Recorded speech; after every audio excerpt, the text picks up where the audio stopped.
இன்றைக்கி சமையலில் நம்ம வீட்டில் சாதம், கத்திரிக்காய், உருளைக்கிழங்கு, முருங்கைக்காய் போட்டு காரக்குழம்பு தான் வச்சுருக்கேன். பலாப்பழம் நேற்று வாங்கணும் கொஞ்சமாக, அந்த பலாக்கொட்டை மீதி ஆயிடுச்சு.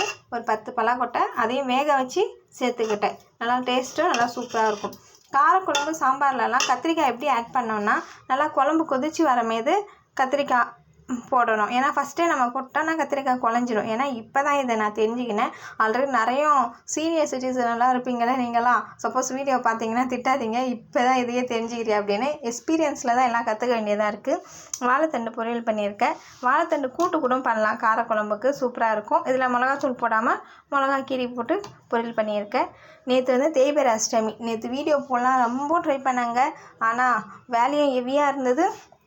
அதுக்கேற்ற மாதிரி நெட்டும் இங்கே இல்லை, அதனால் என்னால் போட முடியல. நான் அப்படியே ஷார்ட்ஸு டக்குன்னு லைவாகவே இது பண்ணிக்கிறேன். வீடியோ ரெக்கார்ட் பண்ணி இது பண்ணுறதில்ல. அது எப்பயாவது ரேராக தான் நான் வீடியோ எடிட் பண்ணுறது. ட்ரை பண்ணுங்கள், லைக் பண்ணுங்கள், சப்ஸ்கிரைப் பண்ணுங்கள்.